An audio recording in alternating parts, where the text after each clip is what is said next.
Hi everyone, I'm back to read the Looking Back section in Caroline's Battle, 1812, Book 5, and here we go.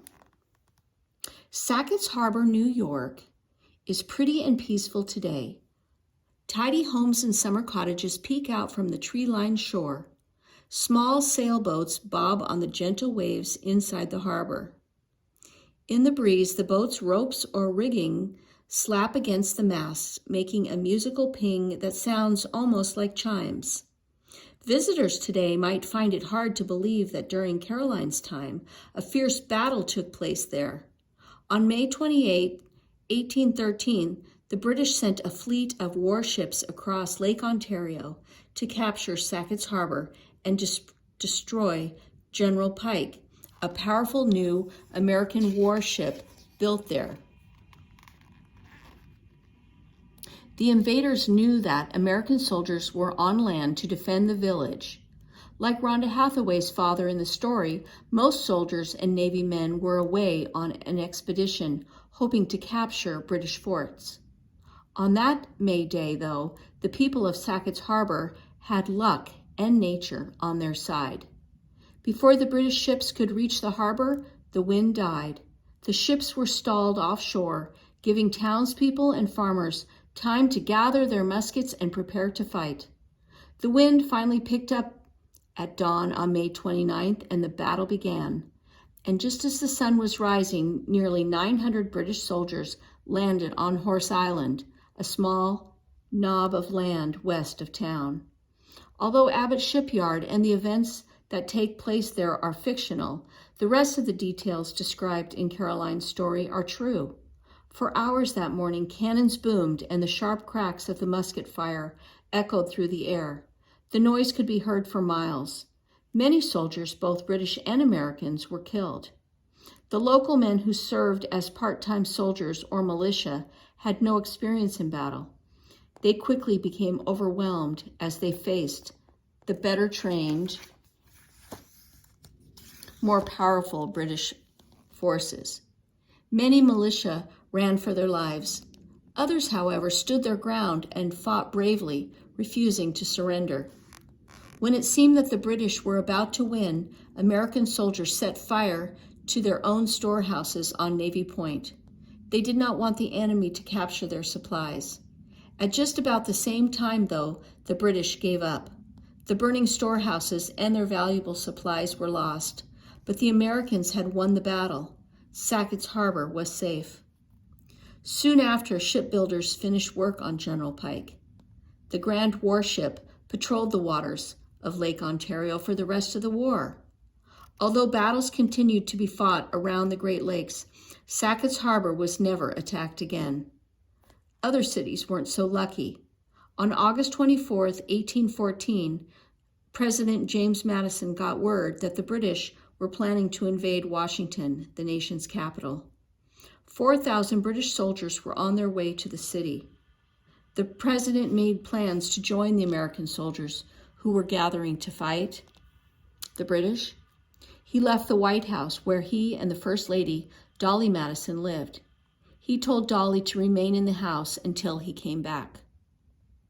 Dolly Madison was known as a fashionable woman and a fun-loving hostess who threw grand parties in the White House and served fancy foods like cake and pink ice cream to visitors. On that August afternoon, she showed that she was serious and brave as well.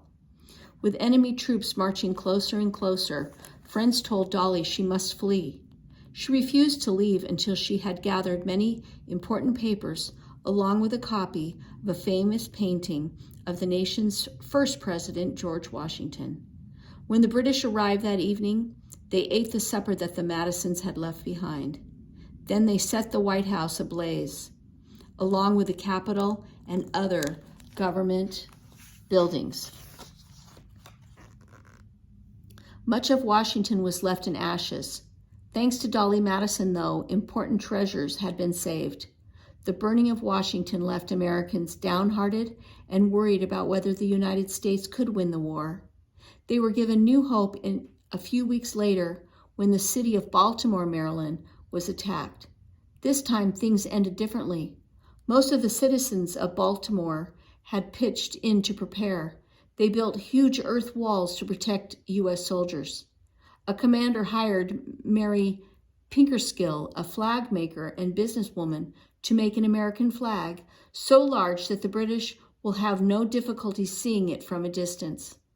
Pinkerskill worked for weeks, along with her 13-year-old daughter, her nieces, and an African-American servant girl who worked for them, to stitch a flag 42 feet wide and 30 feet high. The huge flag was hoisted above Fort McHenry, which guarded Baltimore Harbor. It warned the British that the soldiers there were brave and ready to fight.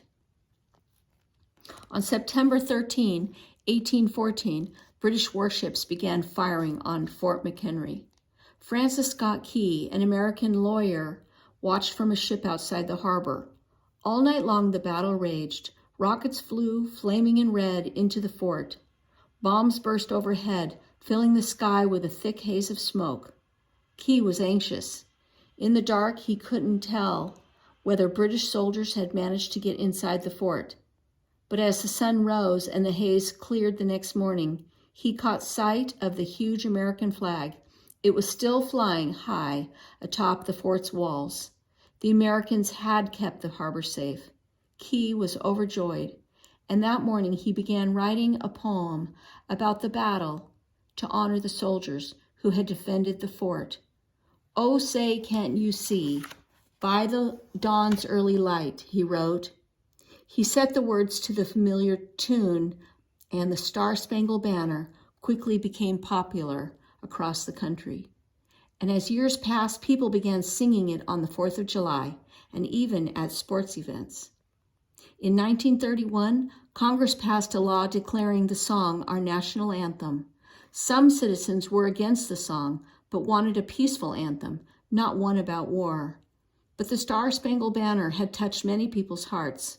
Today, when Americans sing the Star-Spangled Banner, the words are reminders of the heroic men and women who defended our country during wartime. The last few words, "the land of the free and the home of the brave," may also make us think about what freedom means to us and about the ways that even ordinary people can be brave. And that is the end of our book, Caroline's Battle, 1812. Hope you liked it, and we'll move on to our next book next time.